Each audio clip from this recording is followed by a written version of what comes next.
Like, share, subscribe, leave a comment. So right now we're dealing with Detroit and Michigan news. You can use trending hot topics. So I don't know if you guys notice or not that every state has been touched with some type of calamity. Every state. God is not playing. But Michigan had an earthquake. Small earthquake shakes northern Lake Michigan. A magnitude 2.9 earthquake shook northern Lake Michigan Friday. The tremor struck at a depth of 10.9 kilometers below the Earth's surface. Below the Earth's surface, the government agency said at about 2:20 p.m. August 2nd, and it hit due west of Michigan's Crystal Lake and Sleeping Bear Dunes. Um, the USGS said the tremor was Category 4 quake, causing only light shaking and no damage. And that certainly is unusual.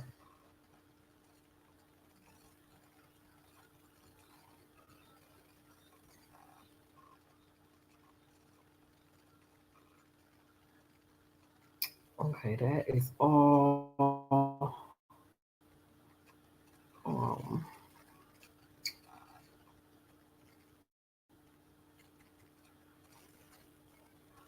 okay, that's all national news. Okay, here we go. 19 people indicted for massive drug operation between Pennsylvania, Michigan, and Ohio. Federal prosecutors announced they'll indict 19 people from Western Pennsylvania, Michigan, and another from Ohio for a sizable multi-state drug operation. The U.S. Attorney's Office for Western District of Pennsylvania announced the one-kind indictment on August 1st, accusing all 19 of conspiring to distribute and to possess with intent to distribute 400 grams or more of fentanyl, 5 kilograms or more cocaine, 100 grams or more heroin, and a quantity of oxycodone from August 2023 to July 2024. Prosecutors said the operation was based out of Detroit, Michigan, and Newcastle, Pennsylvania, to buy the drugs, with several runners making trips between the two cities, along with bringing drugs in from different parts of the country. Investigators began investigating the organization March 2024 after one of its members, 33-year-old Detroit resident Christian Fierson, was arrested driving back from California near Omaha, Nebraska, with a safe containing 1,000 grams of fentanyl and nearly 250 grams of heroin.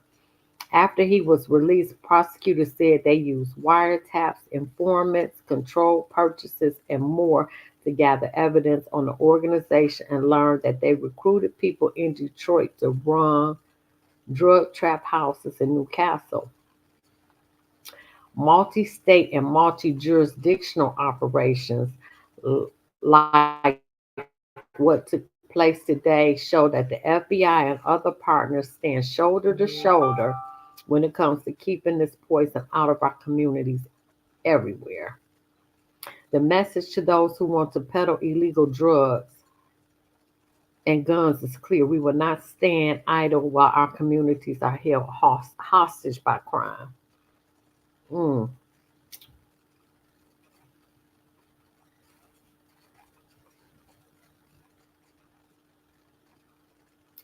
UAW President Sean Fain on Face the Nation.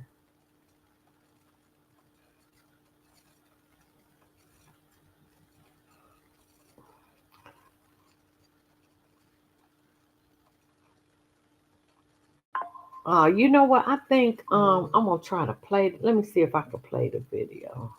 Yep, I can. Well, I mean, many things. It's the body of work, and that's one thing we do as a union. We put the membership in charge, and we listen to our members, we listen to our reps all over the country, and then we take that and move forward. But the thing we've done most of all in any election is we look at the body of work between the candidates. And when you put Kamala Harris and Donald Trump side by side, there's a very telling difference in who stands with working class people and who left working class people behind. You go back to 2019 when Donald Trump was president. GM workers were on strike for 40 days. Where was Donald Trump then? What did he do or what did he say about these striking workers? You want me to know what he did? He did nothing. He said nothing. Kamala Harris, she was actually out on the picket line. And before it was a popular thing to do, she stood shoulder to shoulder with striking workers to say, I got your back.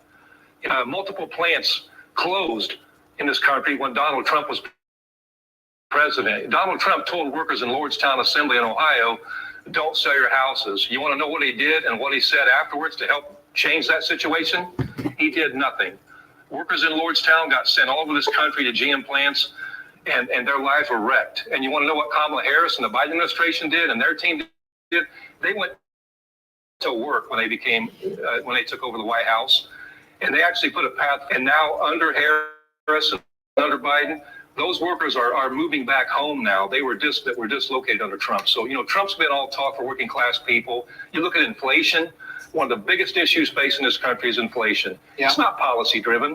It's driven by corporate greed and consumer price gouging. And that's what Donald Trump stands for. The rich get richer and the working class get left behind. Does the fact that she is now even with Trump, both nationally and in the automaking state of Michigan, eliminate your union's concerns about Democrats' ability to win in November? Look, we believe Democrats are going to win, and I tell you, obviously, when Kamala Harris became the candidate, there's a new energy around the campaign. There's new passion. We're hearing from people that we weren't hearing from before, and there's a reason why, because they see a difference now. They see a path forward, and they see that we can have a better life than what we had under Trump. We don't want to go backwards.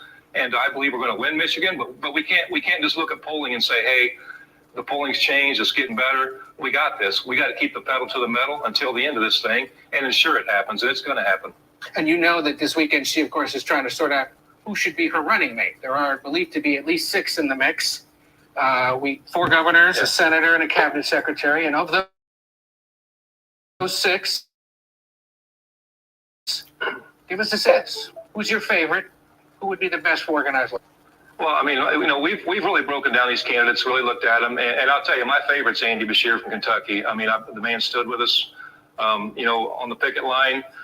He's been there for workers throughout every bit of our walk, he's won in a state where Mitch McConnell's from. It's been a red state traditionally. He's won twice there, and I just believe he brings a huge dynamic, and I believe a Harris and Beshear ticket would be unbeatable. I believe both of them would just be such dynamic candidates, but we really like Tim Walz from Minnesota also. I think he's an awesome guy for labor, 100% behind labor.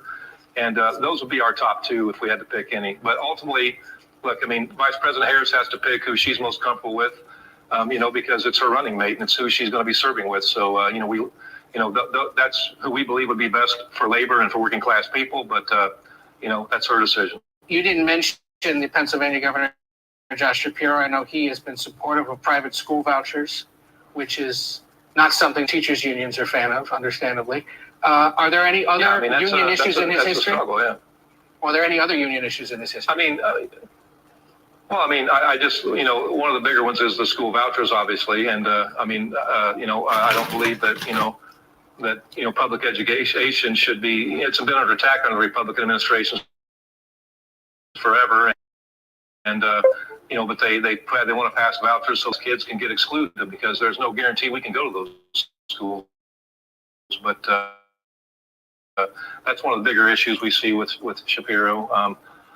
And Mark Kelly, the Arizona senator, until recently didn't support this legislation that essentially provides more legal protections for unions, makes it easier for people to unionize. Yeah. Suddenly he's supported it as his name starts getting floated. Is doing that enough to assuage your concerns about him?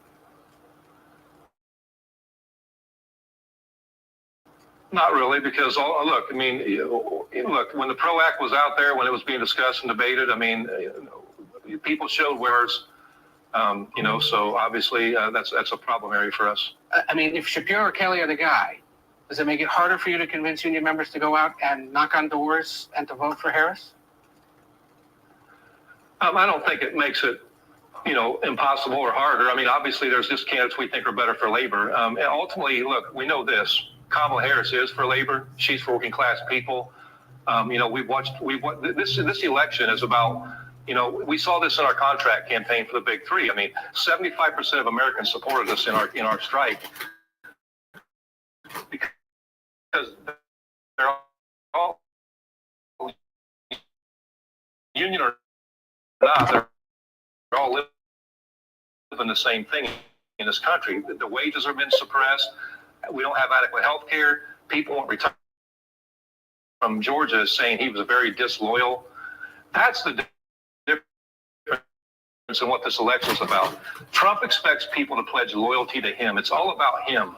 Kamala Harris is about the people, and that's what this election's about. And that's why I believe the people will vote for Kamala Harris. Real quick, do you think J.D. Vance and himself calling himself the most labor-friendly senator in Congress helps Republicans at all with the organized labor union? I think that's a complete joke. J.D. Vance is a fraud. He is not for working class people. I mean, let's be real. He talks about his hillbilly roots. Look, I got hillbilly roots.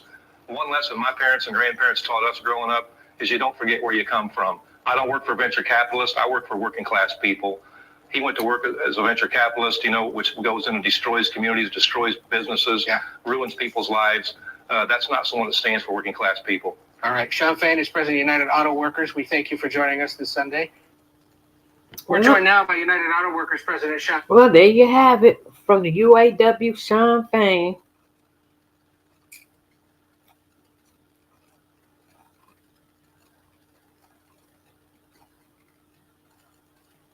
Oh, shoot.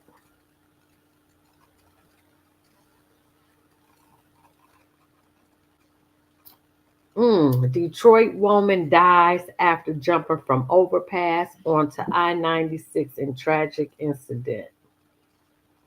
Early on Thursday morning, a tragic incident occurred in Interstate 96 in Detroit when a woman died after jumping from an overpass onto ongoing traffic. It happened around 7:30 a.m. A 911 caller first alerted Michigan State Police to a pedestrian on the freeway. Moments later, the situation escalated when a second caller reported that the pedestrian had been hit by a vehicle. Wow. Michigan State Police released details. A 39-year-old woman from Detroit had jumped from an overpass over the westbound lanes of freeway near Martin Luther King Drive. Wow. Sadly, then she was struck by a Ford van and pronounced dead at the scene. The van's driver has stopped and is cooperating with the investigation. Wow, that is truly sad. Oh, they keep sending me. Let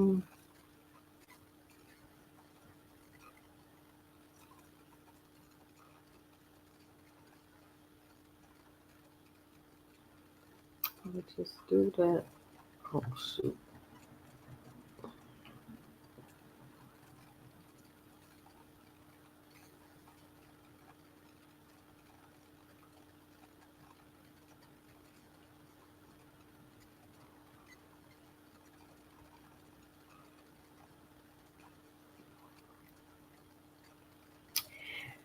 Let's see.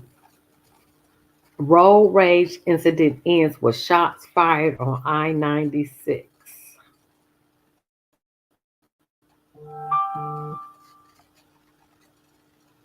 Let me play this clip. Time doesn't heal.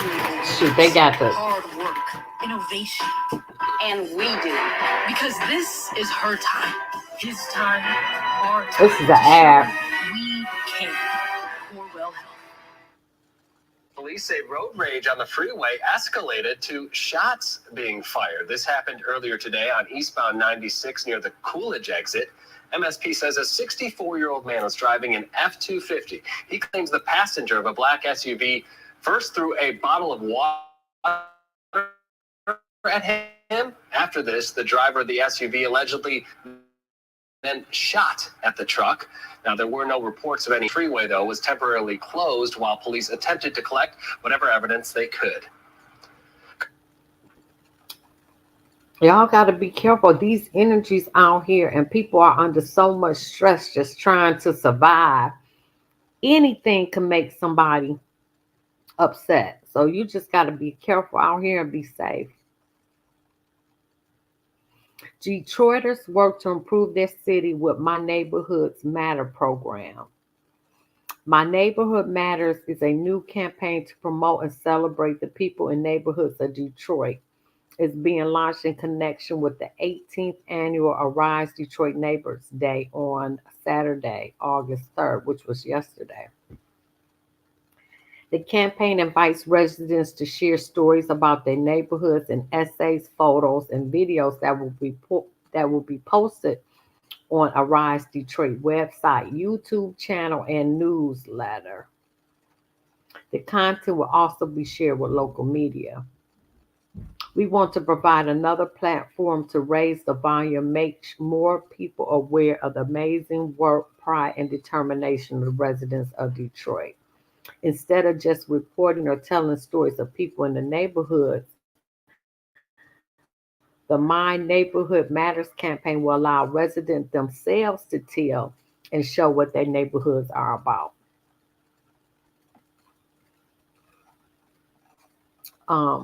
Among the events already registered for Neighborhoods Day this year is the returning Belle Isle Art Fair and a first-time event, the Motor City Arise car and bike cruise, which will run from 8 Mile Road to Belle Isle. All Neighborhoods Day events will be posted at the arisedetroit.org. People are looking for volunteer opportunities, can contact registered groups listed on the website.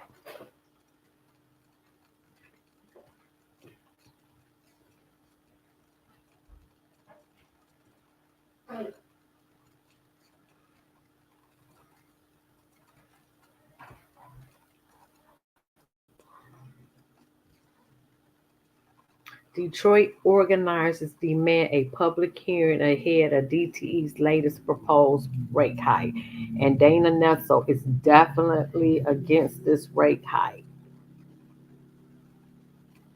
A dozen community organizers, residents, and council members gather outside of One Energy Plaza to demand that the MPSC, Michigan Public Service Commission, reject DTE's Energy latest proposed rate hike and host a public hearing on the rate case in Detroit. DTE submitted a request for a $456 million increase in revenue in March, just months after the Michigan Public Service Commission approved a $368 million rate hike, which cost the average customer $100 or more per year. The hike is scheduled to take effect January 2025. Attorney General Dana Nessel released a statement Wednesday arguing that DT should receive $139.5 million annual increase, lowering the residential ratepayer increase to around 2.5% from 10%. Nessel has intervened in the case as she has in previous cases.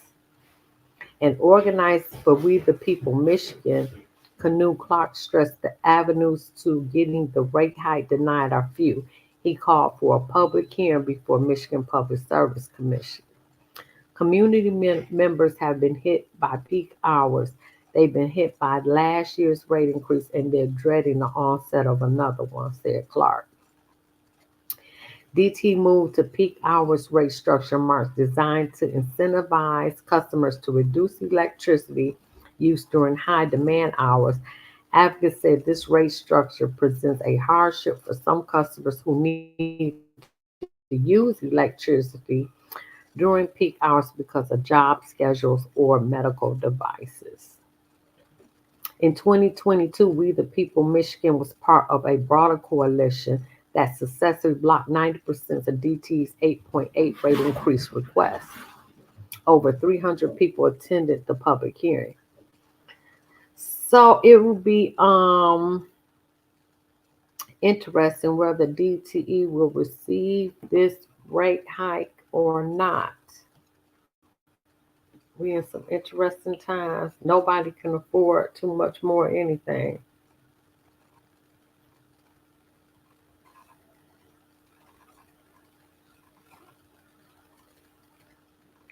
Detroit Home Ownership Center CDC Arise Detroit to present free home buyers and lenders resources fair to help first-time home buyers navigate the complexities of purchasing a home in Detroit. In conjunction with Arise Detroit, will host a free home buyers lenders resource center August 10th from 10 a.m. to 3 p.m. at the Northwest Campus of Wayne County Community College at 8200 West Otter Drive on the city's west side. The goal of the fair is to educate and provide pertinent information to attendees about how to successfully buy a home for the first time in the city of Detroit.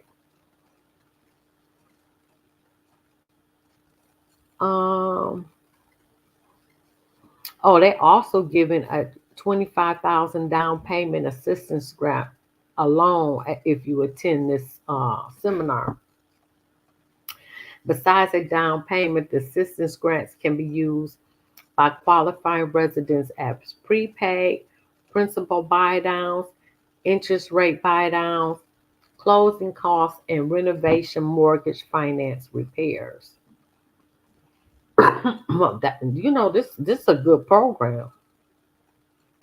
In addition, the event will provide information to attendees about MSHDA down payment assistance loans, assistance grants from banks and financial institutions, first-time home buyer programs, understanding credit scores, debt-to-income ratios, needed documents to purchase a home, fees, closing costs. Scott said 5 banks will be on hand to discuss financing options with attendees looking to buy their first home in Detroit. Chase will be there, First Merchants, Liberty Bank, Huntington, and Superior National. This event is free. Wow, this is a good opportunity. If you're interested in buying a home, I would definitely attend this seminar. Again, that's August 10th at Wayne County Community Resource Center, right to 8200 West Outer Drive.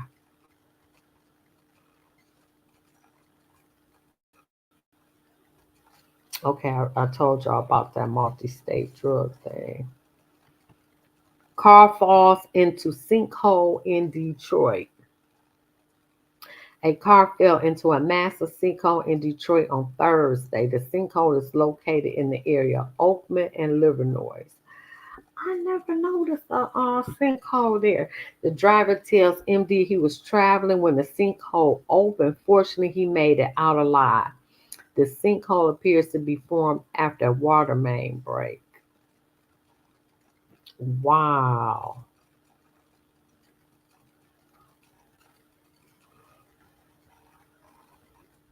Southwest Michigan on watch. Oh no. Okay, we can avoid that one.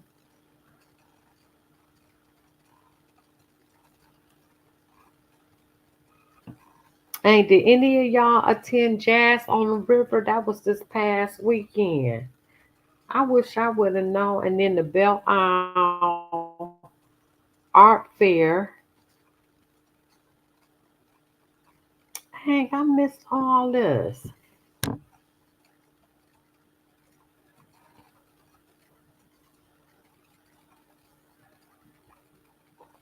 Detroit man admits to supplying drugs in Morgantown, and this is in West Virginia. Detroit man pleaded guilty to federal drug charges this week after supplying drugs in Mountjella County in West Virginia. Shakir Jones, 25, was supplier of methamphetamine, cocaine base, and fentanyl for a drug trafficking conspiracy in the area, according to the U.S. Attorney's Office. During the investigation, officers searched a Morgantown residence and found over a kilogram of methamphetamine. Jones was located in one of the bedrooms of the residence.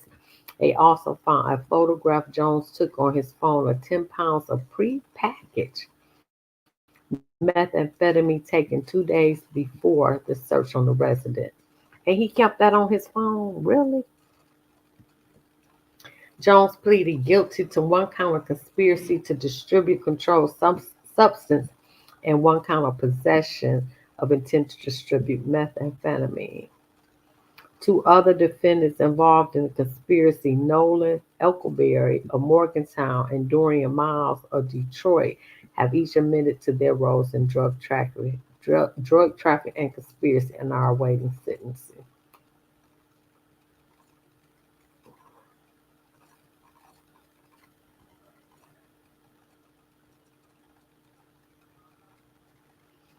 All right, I think that's no, we got some more. We told you the story of a Kalamazoo County man who was finally able to clear his name 5 years after he drove away from a stop by police.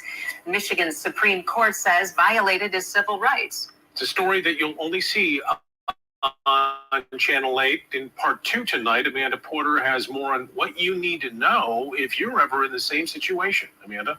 The United States Constitution gives all Americans rights, and the Fourth Amendment protects from government action that is improper regarding illegal searches and seizures, and even detainment. Kalamazoo County man Douglas Prude took his case all the way to the Michigan Supreme Court, who ruled in his favor. Now here's what you need to know to stay safe and protect your civil rights. Okay. Being in a police interaction can be a highly intense situation, something Douglas Prude knows all too well.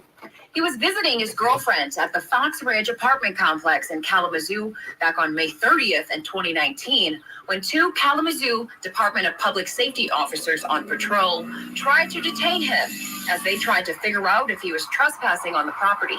Prude felt the officers were violating his rights, so he drove away.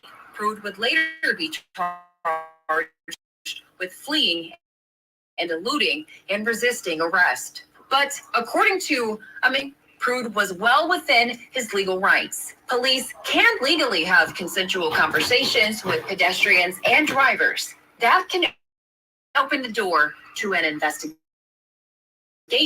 or reasonable suspicion, but there's a line between what's reasonable suspicion and what's a constitutional violation.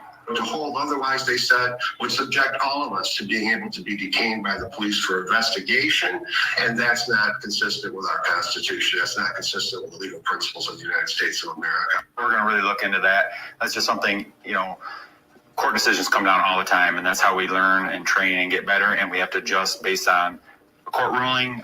That's what governs us, how we do our jobs, and this was a case where we need to probably look at that and say, okay, this is the way we've always operated. This is the policy. Is that a good enough standard? Now, obviously, it's 2019. This hasn't really come up like that since. But we'll look at that. How we're enforcing that at the apartment complex. Well, it's tough because, everybody has rights, and it's, it can be frustrating for both parties when, you're a citizen and you're hanging out and you're just trying to live your life, and then you're like, oh, the police are on me, but then they're like, hey, I'm just trying to make sure it's safe here. But we police in a free society, and that's one of the most challenging things. Yeah. Because people have rights, so you just can't stop people for no reason. It's good. That's the way it should be. No reason, or officers could get in my pockets and search me without a reason, or stop my car for no reason. We have to have a reason. That's what's important. That's what's important for officers to take the time to articulate the reasons they have. In Douglas Prude's case, the Supreme Court said he had a right to drive away from a Kalamazoo apartment complex in 2019, but fleeing from police or evading detainment can be dangerous. Vince Colella is a civil rights attorney with 30 years experience. Safety is first. And you have to understand, from a police officer's perspective, for whatever the reasons may be, they can enter into a situation with some anxiety, with some aggressiveness, and if you start to defy their authority or give them reason to feel that they are unsafe for any reason, even if it's just their own subjective belief, you are putting yourself in harm's way. Many people run from the police for fear of wrongful arrest, police brutality, or even death. And a wrongful arrest or conviction can have life-changing impacts on a person, from loss of agency, employment, housing, income, trust, and more. In Prude's case, it took years to get Michigan's high court to review his case and overturn the charges. Still, civil rights attorneys urge citizens to not argue or run from the police. Simply record the interaction and do everything you can to preserve your rights. With the Prude Michigan Supreme Court ruling, Colella says officers are now on notice. It is now clearly established that a hunch about a person in a high crime area is not, it doesn't rise to the level of reasonable suspicion to allow them to be detained. So what we're asking officers to do is follow the clearly established rules by our courts, by the Sixth Circuit, which is the federal appellate division. We are asking them to follow the rules that have been established. From the citizens' standpoint, again, you may have a right. You may have a right to resist. You may have a right to not be detained under some circumstances. But exercising those rights can be dangerous. I spoke with Carlton Mayers, a national public safety and policing reform expert, about the dangers of running from police and how police can avoid violating citizens' rights moving forward. More proof, more proof, more proof in order to show that this was justified and constitutional, okay? So that's where the difference is gonna lie. And for law enforcement now, they're gonna have to train and also have this reflected in their policies in Michigan, that you cannot just say reasonable suspicion is high crime activity area. To me, you need to make sure you get people from that area in the trainings that have to do with direct police civilian interactions, like implicit bias, de-escalation, crisis intervention techniques, cultural sensitivity. Michigan Commission on Law Enforcement Standards Executive Director Tim Burgoyne says training adjustments will be made after the Prude ruling. I told you the story of a Kalamazoo. Wow, now that is really good. 5 years after he drove away from a stop. Let me send this to Michigan's Supreme Court my says son. violated his civil rights. It's a story that you'll only see. So now on you Channel 8 can't in Part 2 actually tonight, drive away if you feel threatened by the police. That's gonna be real interesting. Very interesting. Oh, so I want infected with measles. A Wayne County resident exposed others in Canton and Livonia.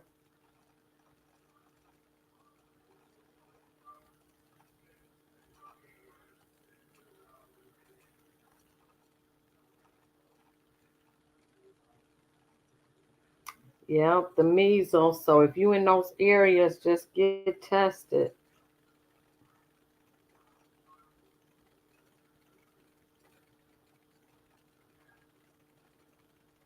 Oh, this is interesting. I'm about to get off of here with this. Michigan thieves use key fob hack to steal over 400 cars. Michigan Attorney General Dana Ness announced earlier this year the state and local police cracked a huge auto theft ring. How big? They drove off with over 400 cars, including models direct from the factory and dealership lots. These are high-tech carjacks with the key fob. According to Detroit Free Press, these aren't your typical average everyday car thieves. These are high-tech thieves. And they drove these cars right off the lot.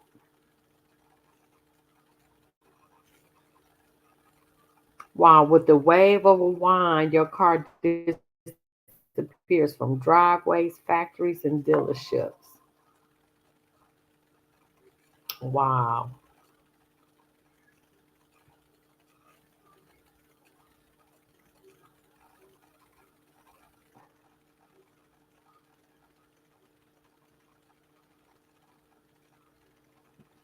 I think that's it for this week with the news in Michigan.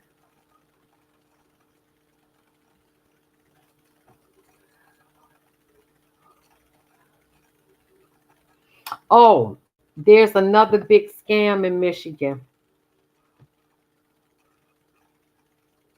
Attorney General Dana Nessel issued an alert to make Michigan residents aware of a scam where individuals claim to be a home or business security sales representative. They're showing up at homes claiming to work for ADT or a contract hired by ADT or a company that allegedly purchased ADT, and they were hoping to get into your home and have you sign up for a bogus service. So they come in, they scope your homes, or some are acting like they're contractors. Yep, they knocking on people's doors. Some people are letting them in. Don't let nobody in your house.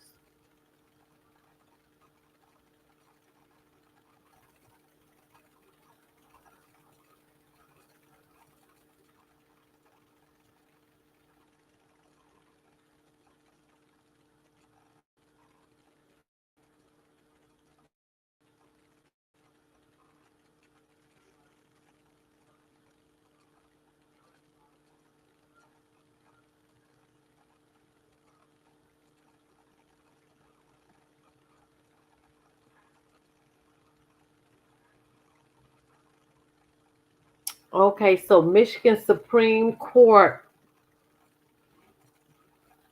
ruled on foreclosure could threaten local governments statewide. Michigan High Court ruled their 2020 decision to return surplus action funds to the owners of foreclosed homes applies from 2014 to today. The state Supreme Court decided that surplus funds from auction foreclosed homes since 2014 must be returned to the homeowner if claimed, opening the floodgates of potential thousands of dollars worth in reimbursements.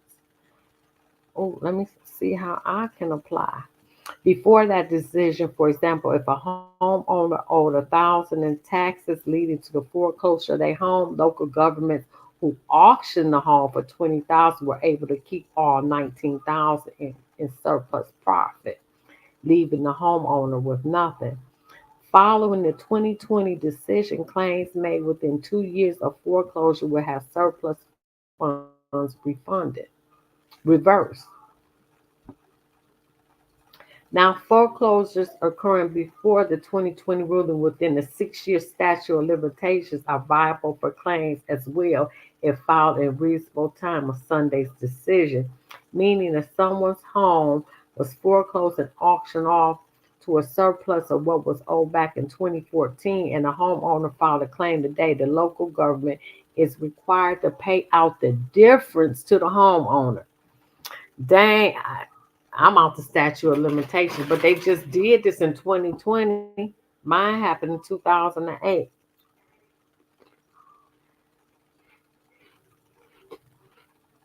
So they're saying the problem is that local governments have spent the money. They take in the money from tax foreclosures that becomes part of their budgeting process, and they spend it. They potentially have several years of disgorgement to make of monies that they no longer have. So now they're trying to figure out how they're going to pay when people who've been foreclosed want to have this surplus, how they're going to get to pay these people.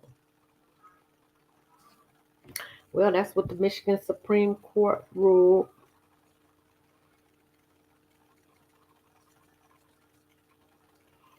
Will the minimum wage increase impact your temping habits in Michigan?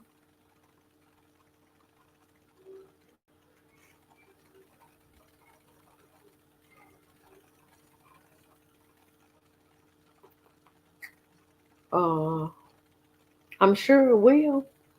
Because if you're making more money and that means higher prices, it's going to affect your tipping. Absolutely it is.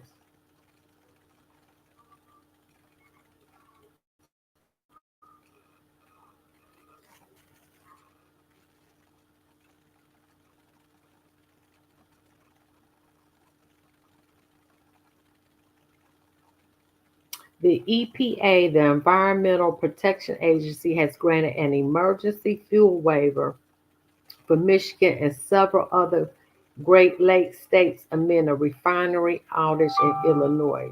The waiver is for Michigan, Wisconsin, Indiana, and Illinois and comes after request by Governor Whitmore, Indiana Governor Holcomb, Illinois Governor Pritzker, and Wisconsin Governor Tony Evers. Gas prices in these states have been rising since the emergency. You know, I was wondering why the gas was going up.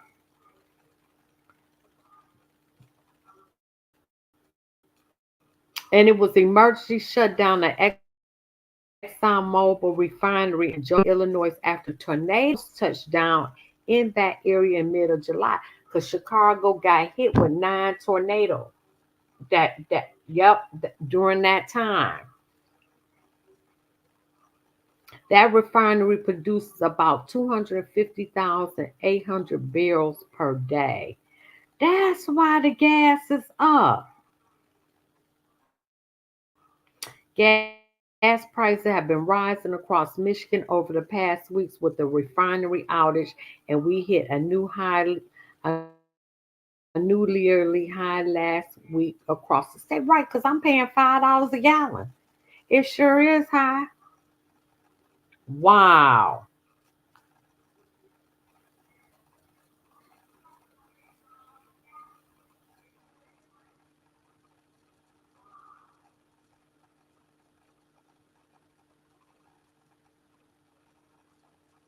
All right, I think I'm going to end this for today.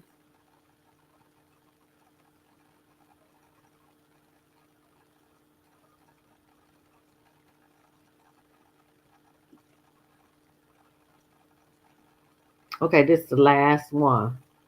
Teen describes inhuman conditions at Wayne County Juvenile Jail after arrest. Nicole Walker fretted over the whereabouts of her arrested 16-year-old daughter Saturday.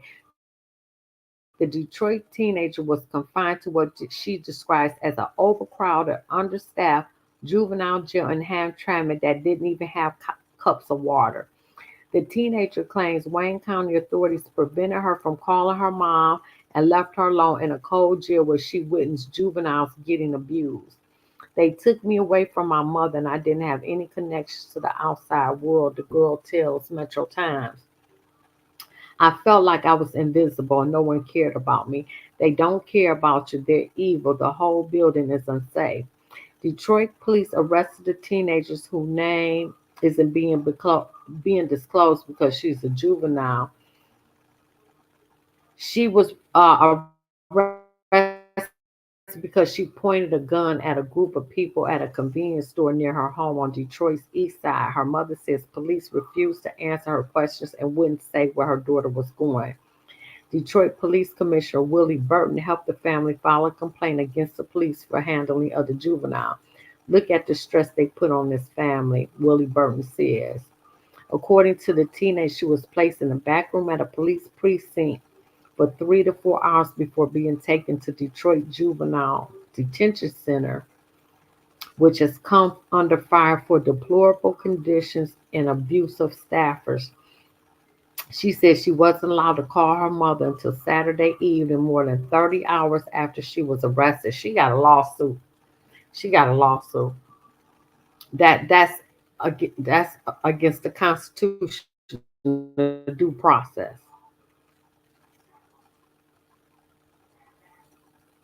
The teenager says she witnessed staffers assaulting juveniles. When they tell you to go to your room, these big guys chase you around. They will drag you, throw you, punch you. They are so bad, it's crazy.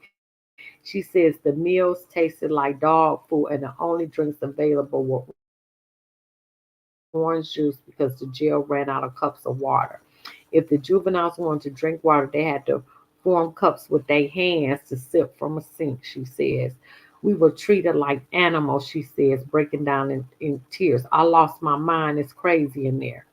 Wayne County spokesman Dodo LaJury disputed claims that there were no cups of water. She ain't lying. She is not lying. Our team says cups were and are still available in every pot. Meanwhile, the teenager said she's definitely scared to go back to jail. I'm terrified. Honestly, I would rather die than to go back there. It's a scary place. But we ain't got to worry about her getting locked up again, do we?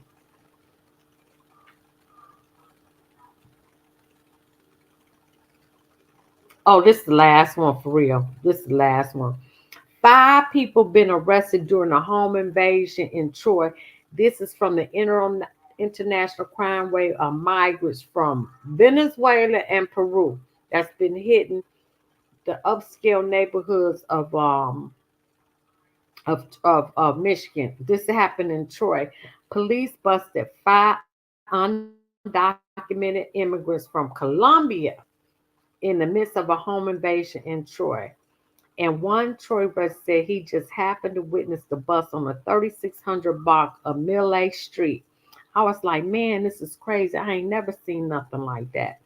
The suspects are part of a wave of organized burglars invading high-end homes across Oakland County and other parts of the country. I heard about that in a couple places, but it was kind of bizarre that it happened to us. During the breaking and entering on Thursday, the woman with ski masks on in her home. Investigators interviewed the 5 people that were arrested during the Troy incident and discovered they are part of a much larger ring than they originally thought. Neighbors say they are staying alert, extra alert now.